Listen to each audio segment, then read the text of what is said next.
President Trump has finally sealed the initial deal with Iran. Now talks on the second part of the final agreement will begin. Yeah, Conan Nolan joins us with what we know about this agreement. Conan, so we know that the Strait of Hormuz is open, but there's still a lot of uncertainty. There certainly is. Now, the president demanded unconditional surrender, if you remember. That didn't happen. He demanded an end to Iran's missile program. That didn't happen either.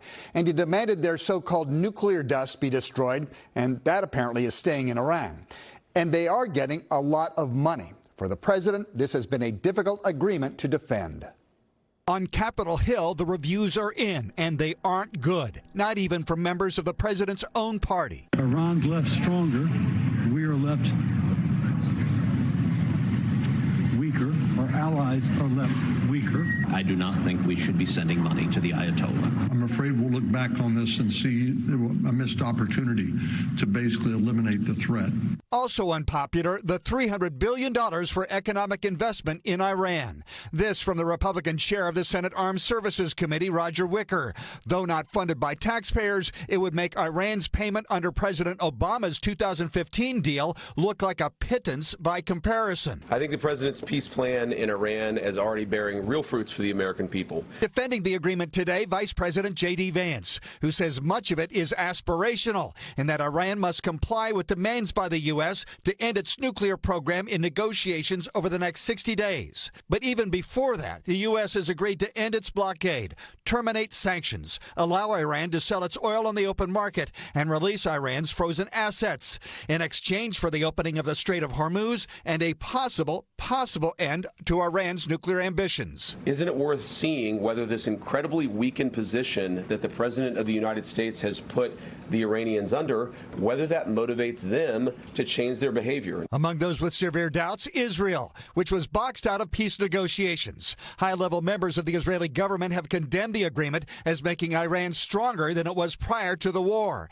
criticism which has angered the administration. Vance in an interview with the New York Times. You know, you're a country of 9 million people. You can't just kill your way out of solving every single national security problem that you have. Benjamin Rad is with UCLA's International Institute. Israel is now left to deal with the Hezbollah problem on its own. It's left to deal with an Iran that is still powered, that is still capable of wreaking havoc on its own. So I think Israel now finds itself more isolated than it did before February. Now, the administration says if Iran fails to end its nuclear program, the White House will tear up the deal and go back to war.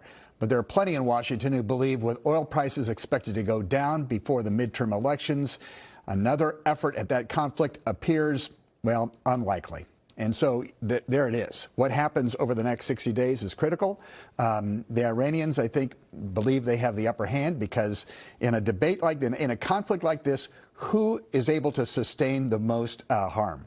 And it easily was the Iranians. Is there any indication as to when they will pull back on U.S. troops, military personnel overseas? Well, we understand that's happening now. The question is, a lot of people ask, well, when are we going to see lower gas prices? Well, probably fairly soon, although we are told that it's going to take months for the Strait. I mean, you had hundreds of ships that were backed up in the Strait. It could take months. And remember, there was damage to the oil infrastructure in the Middle East. Interesting you bring that up because our next story actually deals with that. For the first time, we are seeing some movement here.